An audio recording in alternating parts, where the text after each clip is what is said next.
Welcome to We the Sales Engineers podcast, show 165. Welcome to We the SEs podcast, the show for sales engineers by sales engineers with your host, Ramsey Majaba. What's up, SE family? Welcome back to another podcast episode. I am finally joined by my co-host, Benny Kanungo. It's been a while. How's it going, Benny? It's going well. It has been a long time. I didn't find my way to the computer. It's been such a long time. I kind of forgot how to get into these Zoom rooms, but I'm here. I'm happy. Great to be able to chat with you again. And wow, what a great show we just are about to get into as well. Yeah. So generally speaking, we record the intro after we do the interview, so we know what to talk about. I'm not sure I want to talk about anything because this was a great conversation. I'm just saying, this is not for newbies. This is more about building a pre-sales enterprise, as our guest Stefan calls it. So, and that's what we're going to talk about. But even if you're not a newbie, this could be interesting. Even if you are a newbie, this could be interesting because there's a lot of information about mentorship and all that. So, exactly. Even just to set one's expectations for how to be in an organization that aligns with maybe their personal growth plans, or maybe for a newbie to kind of get into a place that that has good practices in place as are described by the call today. A lot of great stuff around culture building too. Yeah. So let's just stop here and talk to Stefan, and we'll summarize after the call. Sounds good. Well, good afternoon, Stefan. How you doing? Hey, I'm good, Bernard. How are you? I'm doing well. Thanks for coming on. You are in Germany, correct? That's right. Yeah, living near the beautiful city of Heidelberg in the Frankfurt region. Okay, I've never been to anywhere in Germany, so I have a few friends now there. You, Jan, and Tim. I don't think I want to meet Jan and Tim at the same time because I'll never get a word in. But separately, I think I would love to go to Germany and see you guys. Tell us a little bit more about yourself. Yeah, thanks for having me. I'm Stefan. I am beside Jan and Tim, one of the friendly Germans that run sales engineering here in Germany. What I do for a living, I am both an SE myself, working for a large software company, see over there. And I'm also running a side business where I'm consulting pre-sales leaders of grow-ups and scale-ups to build a solid pre-sales organization before they actually scale out. Nice. So one question that I'm always asked, how do I manage working on a side hustle as well as, well, it's not really a side hustle, working on something as well as being a full-time job, having a full-time job, being a full-time dad, husband, and all that. So how do you actually, what is the first thing you do after you brush your teeth and do all the stuff in the bathroom? What is the first thing that you do there? I think you got the priorities straight, right? So I'm a dad too. I have two kids. I'm happily married. So actually that's top priority. Family comes always first, especially during the last year and a half where things got upside down pretty much. But in terms of working, so when I sit down in the morning, my priority is on my day job. My day job is really as an SE for that company. And that prioritization is pretty easy because I do that for one big global customer. So I'm basically running the technical side of a global key account. So that customer is very close to my heart, I should say. So everything I do there, I really do with everything I have. And then in the afternoon, I really have a hard cut because I got to pick up my son from kindergarten, and it is a hard cut. And when I'm working out of this door here, it's like walking through a portal, right? Then everything else stops, and it's a different world, and it's a different role, and I'm really that dad now, and that the kids really bring me back to that state of mind that I need to have then. And yeah, basically when I put the kids to bed then in the early evening, then I'm getting back to my desk and finish up stuff that I had to work on in the morning. And then I can take care about the other business. Okay, nice. So you're a busy guy. I shall say during COVID, I kind of dropped pretty much every hobby I had before. Yeah, so that's where I spent my time.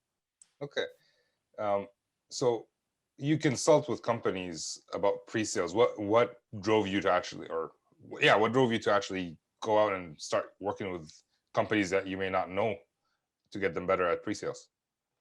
Another good question. I have a consulting background myself. So before actually working in pre-sales at the spot where I am, so I worked a couple of years with a global consulting firm, been working with a couple of consulting business units in other companies. So I love consulting, because consulting to me is really bringing an outside perspective to problems where people might just not see a solution, even though it's right there. And sometimes such an external view on given things can help a lot, just unlocking potential. And that's a cool thing to do. Now, why in pre-sales? Because I think pre-sales has been pretty much underrated in the recent years, especially when you look further down the line. And what you see is getting more and more focused. Like, so guys like you, there are great content creators. There's just a great movement in the market, and you also see that as solution consulting or as general getting more and more focused as a go-to-market component of every bigger software company. Now that said, what my impression is that sometimes pre-sales organizations are still like managed, handled as they would be an appendix to the sales organization, which they're not. And there's like a big difference in how an SE works, what an SE needs, how they work with customers, what they can bring in. You know that better than me. And you have to an organization that helps here. And what I would argue is that you could do a better job enabling your pre-sellers when you manage your pre-sales organization as a company. Yeah, I think the term you've used in the past, or what I've seen you use, is the enterprise, pre-sales enterprise. And sorry, Exactly. Ben, I'm stealing your question. No, it's okay. Can you define that a little bit? What do you mean by pre-sales enterprise specifically, or pre-sales as a company? Yeah, what I mean by pre-sales as an enterprise is that it's not just sufficient to focus on like getting tools and processes and enablement to your pre-sales people, but really build your pre-sales organization around the foundation you would also build around an enterprise, like starting with a vision, what's your mission statement, and then all the way down how you operationalize it to executable elements. So what is your pre-sales value proposition? What is the ideal pre-sales profile of people working in your organization? What is the value that they bring to the table for your customers, for your sellers, and how you enable them to deliver that the best possible way? That's one thing. And the second thing is, this is all supposed to change throughout the life cycle of your greater business organization, right? So if you're a startup, you might not have a specific pre-sales organization. If you then mature and grow in customer base and in revenue, you become a grow up, you become a scale up, and then different things become more important. You need to have robust processes. You need to have a robust go-to-market. You need to have a community between your global pre-sellers built up so they can support one another. And what I argue is that these elements, they don't really change. It's just a different matter of maturity throughout that company growing process. Okay, I'm taking a lot of notes. Benny, I think you had a question. All right, hey, let me. So how have you seen companies? Yeah, sorry, I was kind of. All right, this Sorry, is I got really choppy there. what Zoom meetings look like. Hear me? So how have you seen companies in general do that grow? Not using your system, but in general, how have they done it, and how have they done it well? How have they done it badly? What's the downside of not thinking of pre-sales as an enterprise? Well, if you think of yourself, if you're working for a company that grows larger and larger and larger, and the individual contribution that you put into that whole enterprise to make it work becomes very hard to grasp. You know, what is the impact I do, and what is the sense of what I do, and why do I do anything at all, and why do I do this activity in particular? right? So you could have the greatest processes and the greatest presets playbooks and the greatest pre-sales technology. If you don't know why you're doing it for and what you're doing it for, and what is your contribution to the greater good of the enterprise, that would suck, wouldn't it?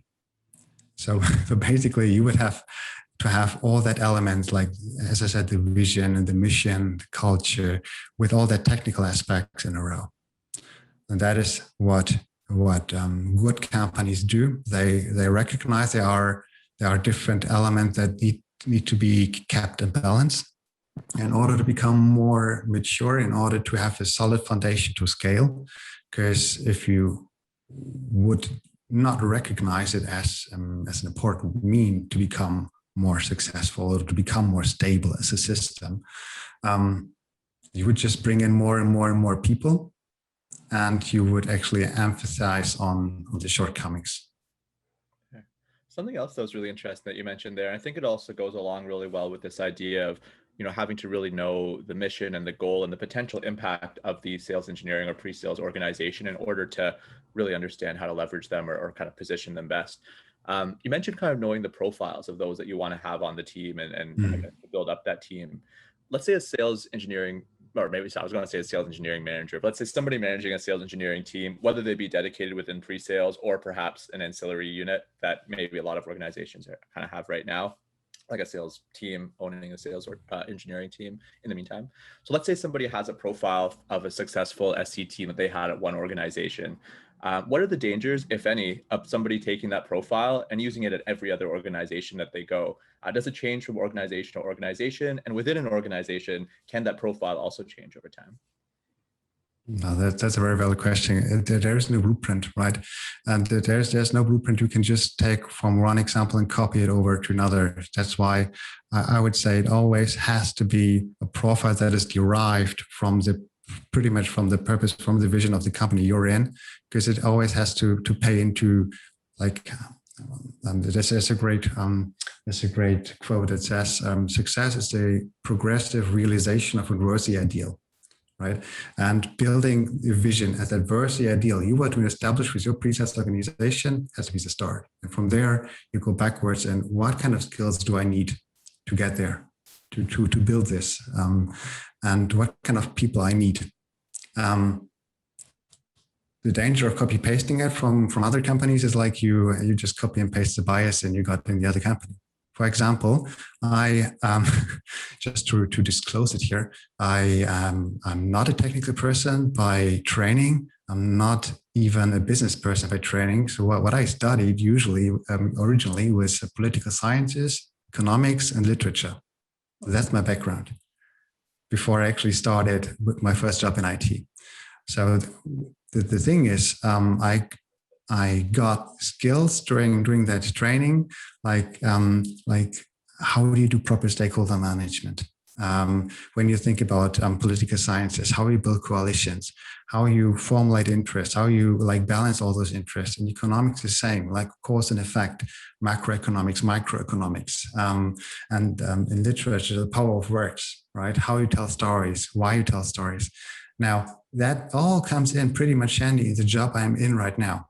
If you just would copy and paste the ideal profile of an SE being like just an IT consultant, that would filter out many people with the background as I have. And I've seen a lot of SEs very successfully doing their job. Like a colleague of mine has been 20 years a banker. He's an amazing SE. People work in logistics or in many other industries, and they can be tremendous SEs. I think that's the beauty of the job. It's like 50-50. One is science and the other one is really art. Science, like technology, you can teach everything to anyone, I would say. The science piece, like how do you be creative, how to think strategically, that knack for communication. This is something where also other fields can play a tremendous role. Amazing. That's such a great background, such a great maybe journey that you've taken, given your educational background, your experiences. And you're so right, like every single aspect, not every single, but like everything that you mentioned there with respect to kind of, literature being really great for storytelling and in political science, especially the political science piece, and kind of dealing with the politics of an internal organization and buyer enablement and everything that goes along with that. Goodness, good for you for kind of taking some pretty interesting fields and really kind of molding it into the perfect sales engineering background in many respects. Yeah, of course, it took also like a bold manager, right, to give me the chance actually to work in IT and IT consulting and in solution engineering. So I would not be sitting here if not for great managers I had. Okay. I do want to like, we don't want to copy and paste, but another quote is success leaves clues. Right? So Stefan, you're kind of a blueprint, right? That people who are not engineers didn't study engineering or didn't study IT are still able to be successful in pre-sales. So now when managers are looking to hire pre-sales engineers, they don't need to just look at a specific aspect. They can look, okay, who are my best SEs in my organization or my previous organization? Stefan is one of the best. All right, how can I replicate that? Right? What wasn't so great about Stefan as a pre-sales? Maybe he struggled learning the technology. How can I improve that? So it does leave clues, and I can get another Stefan in, but now I can try to eliminate the bad things that came. So that's where the copy paste kind of ends.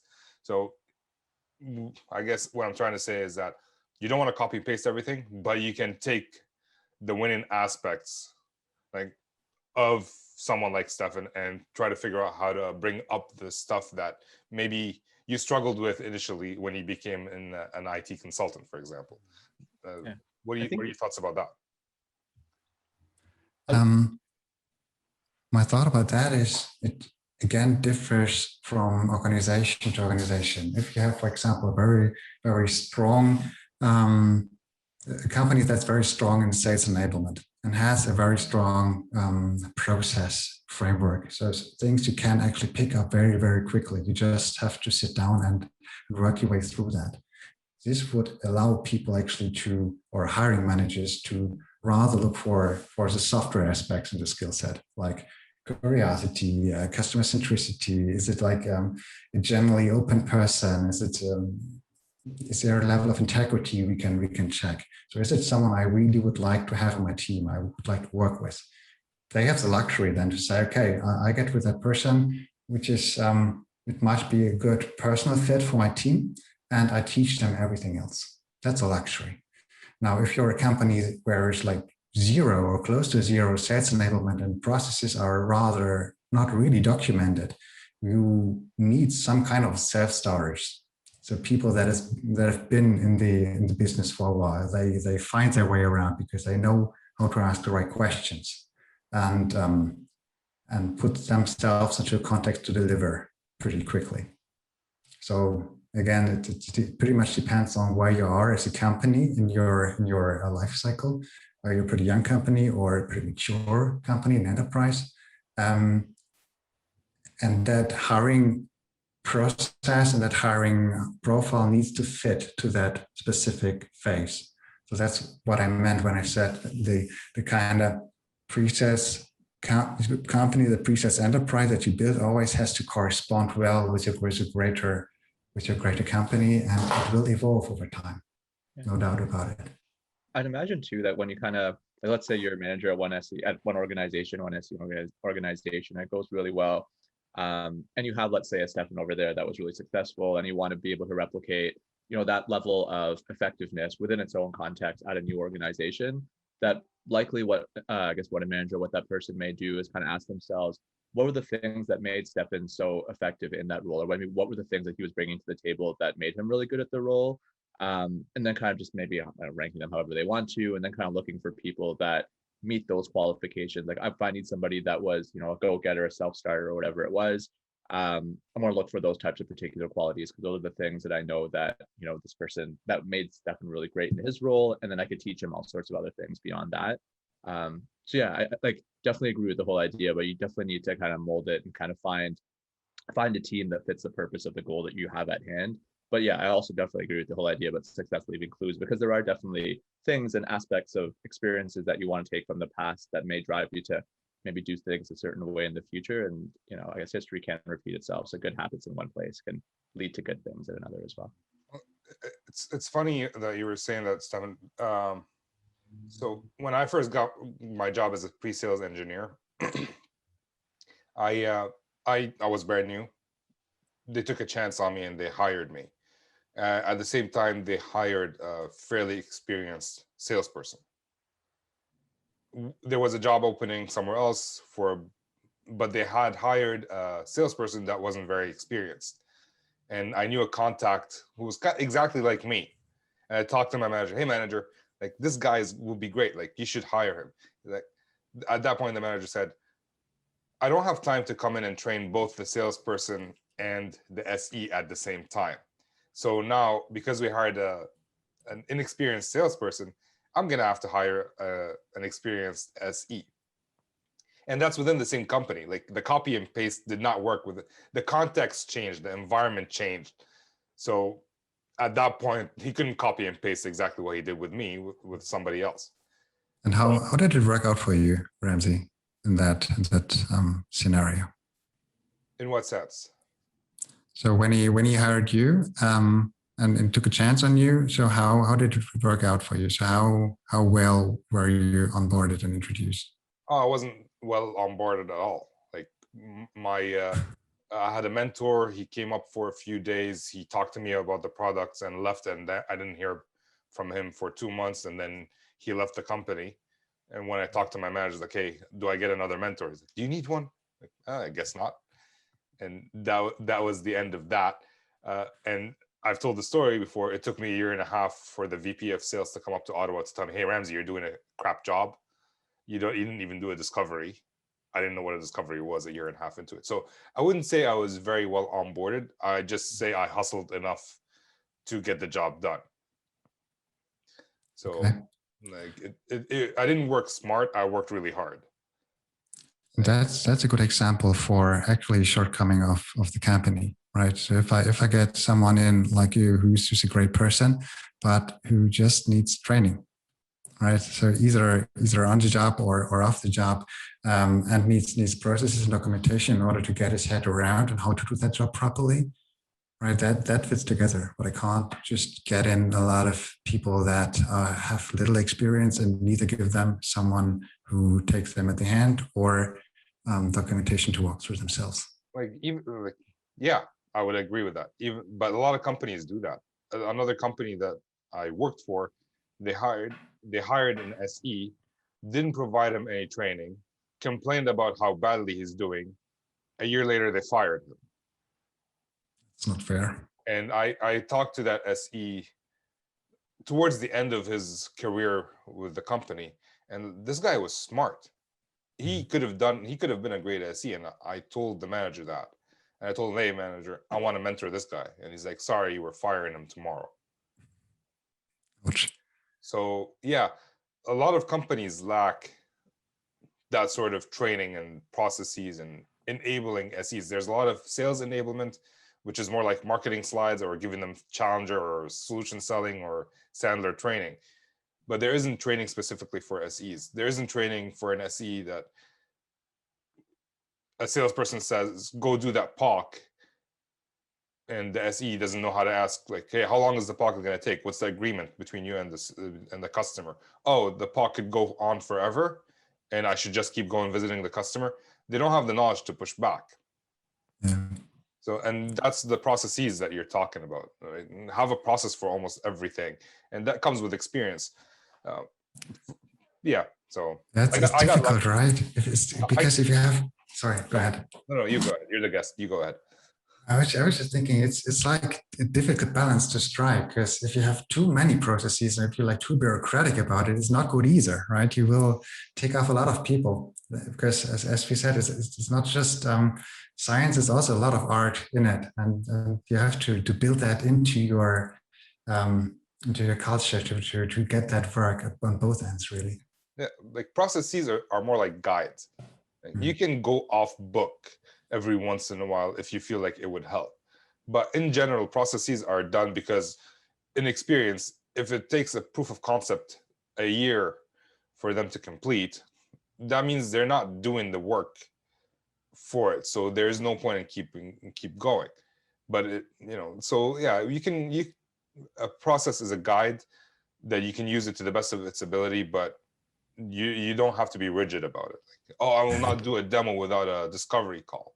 Well, what if like the customer really wants to buy, he just wants to show his manager that we work great. Can you just come and do that for us? Then you think about it. And if you say no, like, you might be losing a big deal. So yeah, exactly. I mean, it's guardrails, right? It's guardrails because this is how you scale. This is how you can aggregate knowledge and best practice and experience also, right? So this is how and why you build processes, because you want others to profit from knowledge of the people that came before you. And process is like one thing, and the other thing is you can run the same process in many different ways, as you say, different playbooks. Then again, when you're new to the company, how would you know that?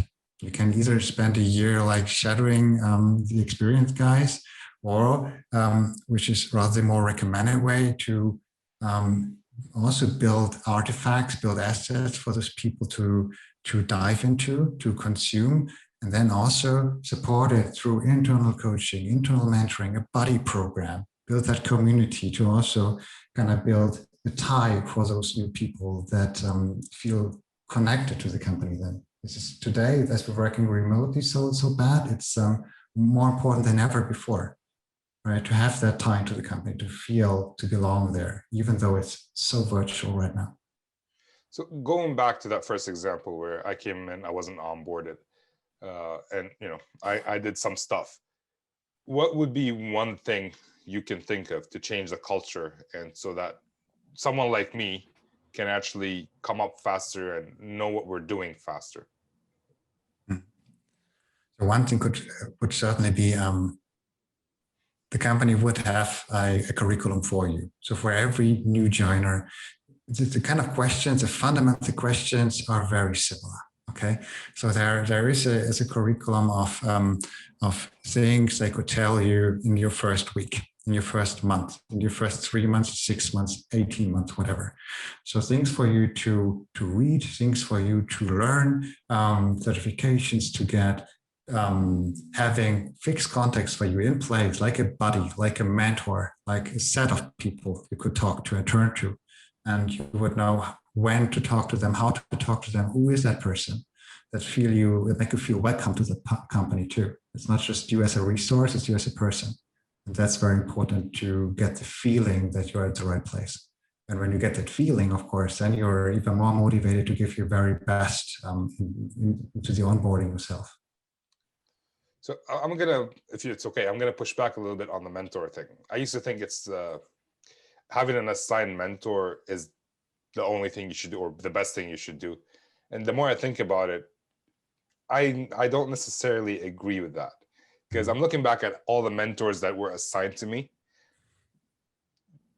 We are not trained to be mentors, unfortunately. SEs or people in general are not trained to be mentors. And most mentors have their day job. They need to do their stuff.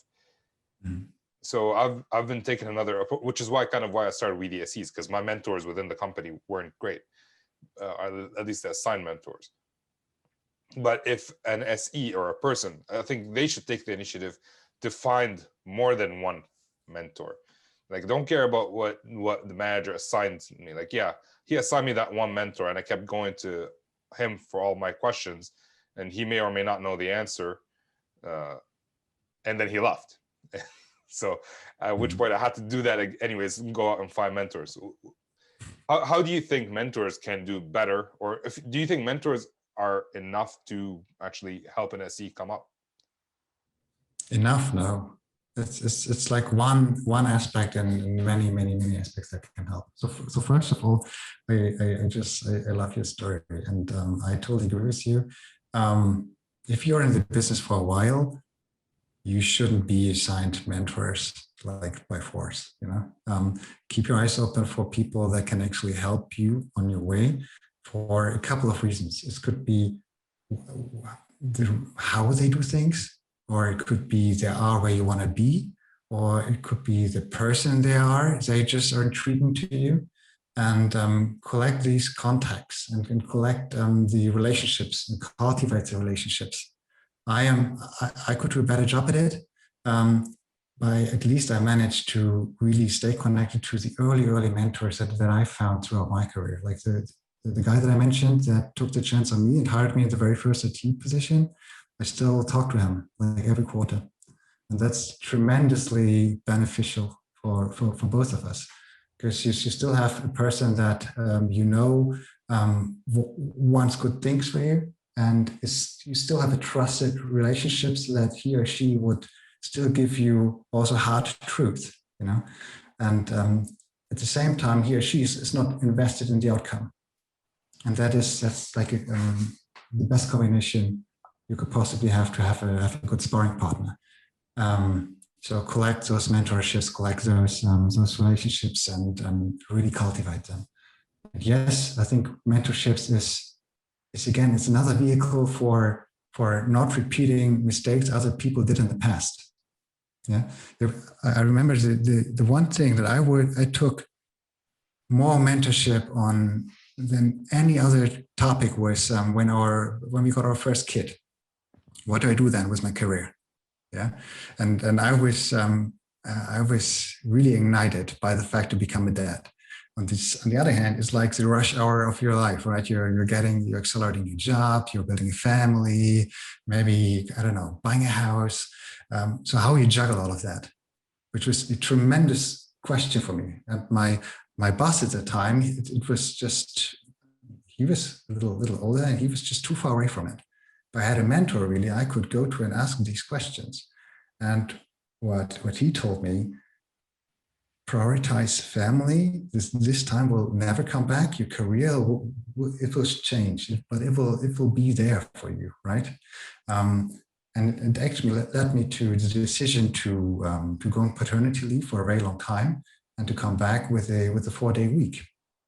And I wouldn't have had the courage to do that if I wasn't mentored by people I really trust, that told me if I had the opportunity to do that in the past, I would have done it, because this is what I experienced not doing it. And it was a tremendous outcome. Like, speaking of family, I've heard this analogy where the family and work are both like balls, but work is kind of like a bouncy ball and family is a glass ball. If you drop work for a bit, it'll bounce back at some point. If you drop the glass ball, it will just break. So don't drop the family, basically. So yeah, prioritize family. That's as a father of recently 3. Yes, I also took paternity for 3 months so that I can be with them it developed a great relationship between me and at least my 2 sons, because my daughter, I really can't do much for her because she was an infant. Benny, you had a comment that's not related to fatherhood. Yeah, no, but it is very much related to what we're talking about to a degree, where, like, let's say even if your organization does formally assign you a mentor, I think that whole idea about just like finding people that catch your eye for a whole variety of reasons, and forming that relationship with them, almost creating a quote unquote informal mentor in many respects. You don't have to approach it like a mentoree relationship, but even just like when you go up, like imagining myself as, a junior person going up to someone a little bit more experienced to ask for their insight or ask for their help on something, and then being in the position where somebody more junior has come to me to ask for help or assistance for something, being able to provide that help to someone or get that help from someone, I'm pretty sure it does, at least in my experience, it makes the person giving that advice feel really good as well. And who doesn't help, a lot of people like kind of helping bring up people below them to at least help them know new things or get them to be a little bit better. And so by them providing that to you, they kind of feel a little bit good about it. And it opens up the door for you to be able to go out to them afterwards and be like, hey, like I saw you doing this with this particular thing, or I had a question about this particular thing. And they're just more willing to kind of give you that informal support without necessarily having to have that mentor relationship that might be a little bit intimidating, I suppose, to help, or rather to set up. There's another aspect though, because I think there are also some traits that make a good mentee, right? So Ramsey, you mentioned that that you worked or that you offered to mentor the colleague of yours, right? So are you mentoring any people now, or have you mentoring any people since then? Not officially for work, but yeah, a lot of people reach out to me externally, like through VDSEs mainly. Oh, that's great. So what are traits of those people that reach out to you that where you say, okay, that's a good foundation for a mentorship conversation? Basically, I'm kind of busy for obvious reasons. So if I'm gonna mentor someone, I want someone who would do what they say and say what they do, right? Like they're honest with me, and then if they say I'm gonna do this, by the next time I talk to them, I want them to have done that. Because if they're gonna miss that, I'm wasting my time, right? I want basically I'm looking for someone who's committed to getting better.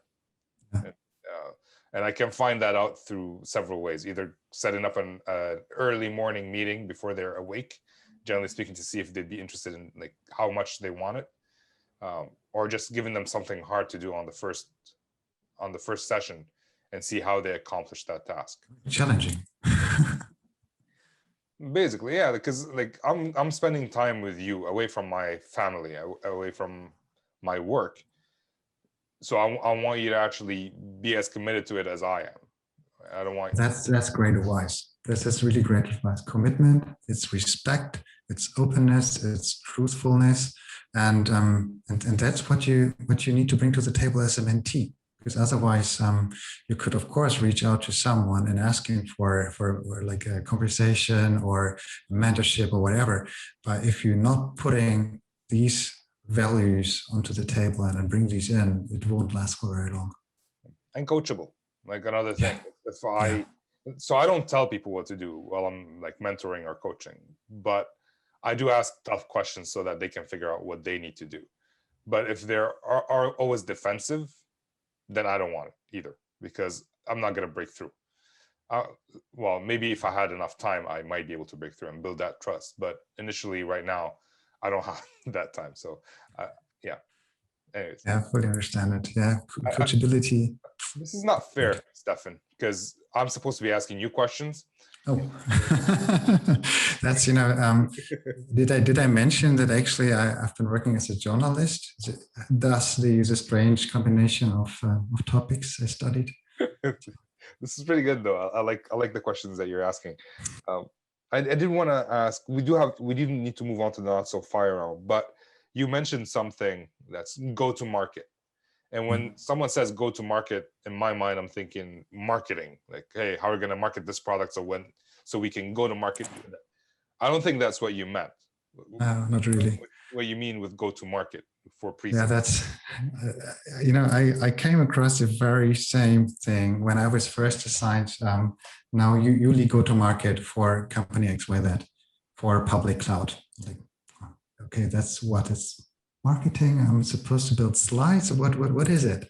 And at the end of the day, it's think about it. It's how you operationalize your value proposition. So as pre-sales, we have a certain value proposition. Our product does this and that to enable you this and that and that.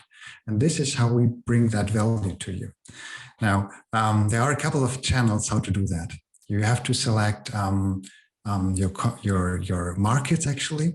And this is highly applicable to solution engineering as well. And again, tying back to the great organization. Are you a big company targeting verticals? If so, then you have to have vertical enablement. You have to have processes for that. You have to have products for that. Or you're a rather young company and you're not targeting special segments in the market, then you need generalists. Right, again, more generalistic approach and generalistic enablement, generalistic hiring profile. So that's it's all connected in a way. So product, which kind of products do I need to bring my value proposition across? Which kind of markets do I serve? And what is the competition I'm in? So that's like the triangle that you think about. And then what are the messages that I want to bring across to the customer? What is the brand that I want to create? So what is again, the goal of our organization? creating, and what is the kind of methodologies that we bring to the market? Are we consultative sellers? Are we more challenging sellers? Are we like a mixture of both? So how we approach customers, what is the story around that? And how do we differentiate? Yeah, that is the differentiation again, that proliferates into anything that we do, and how we present and how we phrase our messages to the customer, and how we build our demos, and how we build our pitches, and how we build our presentations. That all has to add up again to that central value proposition. And how can I bring the value proposition to everything that we do? That's nice. From what I've seen, most SEs just use the marketing slides provided by the company. I haven't seen many who try to build their own. But yeah, I like that. It's more about how are you going to attack the market versus like the marketing aspect of the go-to-market. Go ahead, Benny. Yeah, and even just like, I think the operational part was particularly interesting too. So like, what type of internal activities are being done to kind of support the go-to-market as well? So like, let's say the SE team, or maybe like product marketing, whatever it is, like meeting with the sales team and all other stakeholders that might be involved with this product going to market, and getting them all on the same page with respect to the value statements, and maybe who are the audiences for any given statement or any given messaging that we have for this particular market. So it's kind of cool. That's beyond just like the external reaching out and how we reach out, but even like, how do we set ourselves up internally to make sure that when we go out there, we're as effective as we can be. Exactly. Okay, awesome. All right, so let's move on to the not so fire round. These are the same 4 questions we ask almost every guest. We tweaked them a little bit for your benefit, Stefan, because I like to change it up a little bit. Benny, do you want to go ahead? Absolutely, yeah. So I can only imagine, because what your answer could be for this, because you're so ingrained into the world. But what do you love about pre-sales? I love that pre-sales is, as we said, both science and art. It allows such a wealth of people to be in that industry, in that profession, and I think it's the coolest profession to be in tech. Okay, amazing. Yeah, I think we all agree with that. All right, so question number 2: What would you change? Yeah, what would you change about it? What would I change about it? That's interesting. I would actually put more of the consulting gene into SEs. Like many of us, me myself included, we're so focused on the solution aspect, getting the solution across, being right every time. You know, it's actually not about being right, and it's not always about the solution. It's so often about just overcoming change, resistance to change, understanding where the customer is at, co-creating that desirable future, that desirable vision, reducing their unknowns. Like, it's also a lot of education in there, not just by enablement, but real education in terms of technology, what's out there in the market. And that's pretty much a consultative skill set that I guess the SE practice would benefit from a lot. Nice. You should run a course about that. Just saying. Go ahead, Ben. Yeah, no. Speaking of, well, I guess courses, or just maybe good resources in general for people to get themselves to be better, or maybe see things in a different perspective. What are some books, tools, or other resources you may recommend for those to want to up their pre-sales game, or perhaps even learn a little bit more about how to run pre-sales like an enterprise? So first of all, here, I love to see that there's so much buzz, like on LinkedIn, for example, the stuff that you do. There are tremendous blogs and creators out there right now. I actually thought about naming them all out, but the risk is too high. I miss someone. So I just don't, you know. But there's just go on LinkedIn and just follow the big fish, and it will lead you to some treasure troves too. And yeah, what I'm compiling right now is, maybe you're referring to, is I'm compiling a paper of how you actually can run pre-sales as an enterprise, how you can think of pre-sales, of leading pre-sales as a system of different, very, very important elements that you need to get straight, and it'll be out soon. Okay. Stay tuned. We'll share that information once it is. So I want to kind of tweak question number 3 a little bit. Is there anything that you're obsessed with today? Like, is there a book or a website or whatever that you are personally obsessed with that's helping you get better as a either a pre-sales engineer or as a consultant for third-party companies? Very honest with you, it is a podcast of a German sales coach. Actually, it's like the dark side. I'm listening now. A lot of his stuff. His name is Volker Hein, Okay. and he runs a company called Pitch Corporation, and he's like, I can't even stress how I would say it. It's like the prototype antagonist to what I do. So I would say, forget about the pitch. We need to do this discovery first. We need to really dive into the details. And what he's putting out is tremendous content. It's like, yeah, but think about the end result. Think about how you want to pitch before you go into discovery deep in.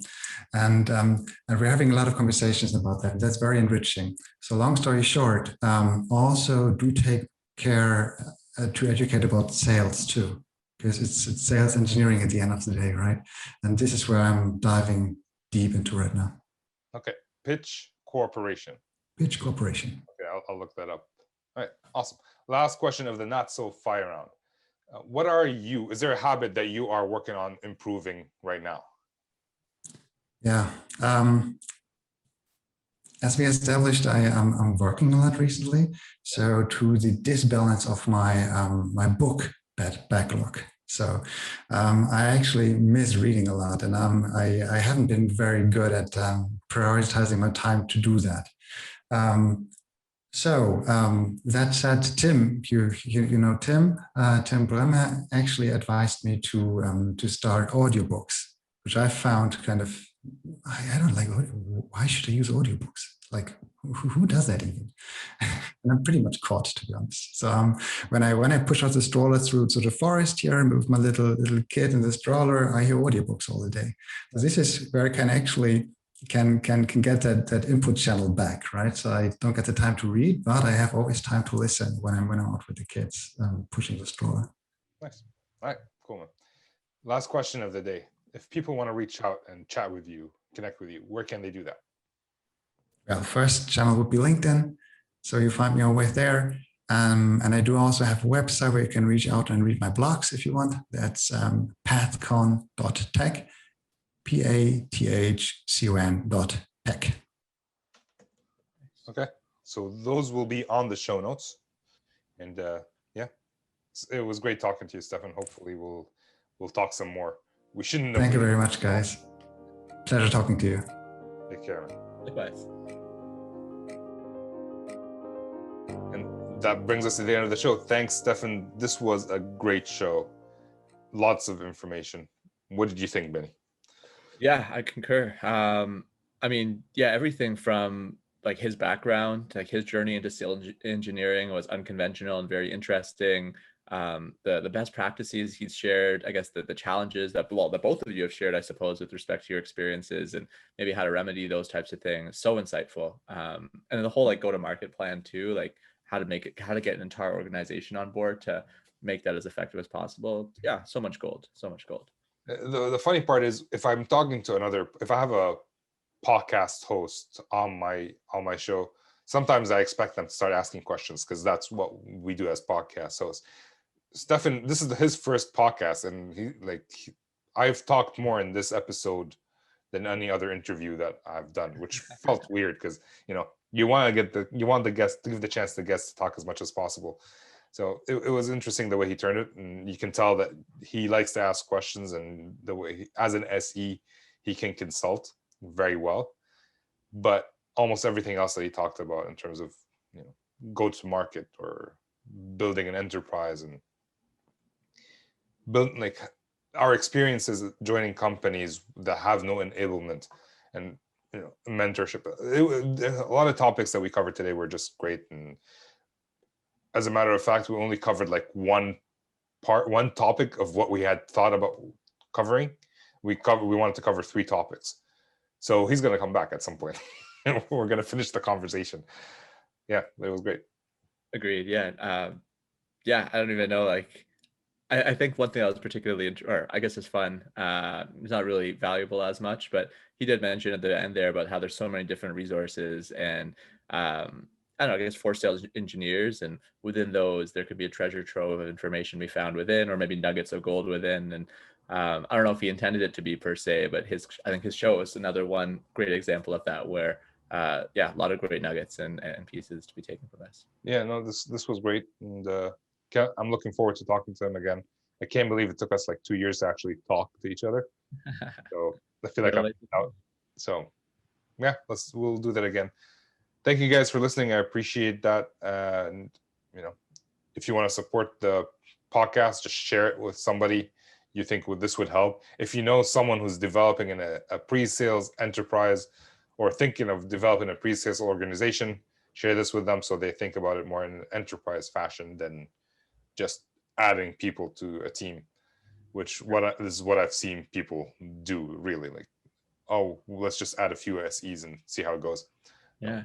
There's a lot of nuance to it, like to the position. Like there's a lot of, kind of as mentioned before, and Stefan mentioned it as well, like the whole art piece to sales engineering is pretty strong. Like you can't just take any person that might know something technically and like throw them into an SE role and expect them to be good. Like there's quite a bit that could go into it. And so I think that as pandemics too are starting to kind of, hopefully, there's no fourth wave, fifth wave, et cetera, as organizations start to open up more, as the world starts to open up more, I'd imagine there'll be more hiring for SEs as people kind of recognize the importance of the position. So hopefully there's more managers listening to this that are able to kind of usher in a new wave of effective sales engineering within their organizations. I think the big piece about it, from what Stefan was saying, is that don't just hire SEs for the sake of hiring SEs. Have a vision, understand what you need, and then find an SE that fits that. Right? Kind of like what my boss did. The reason he hired me was because I came from the vendor, which from him, like, he needed someone who knows the vendor very well. Customer. I came from the customer side. He needed someone who knows the customer very well, who understands, who speaks their language. So they hired me. But if they could have hired anybody from anywhere, and it might not have been successful because they didn't know their customers. So, yeah. Anyways, yeah, let's just leave it at that. Thank you guys for listening again, and we'll see you next time. For Benny, the hatted beard, Kanungu, and Ramsey, we're signing off.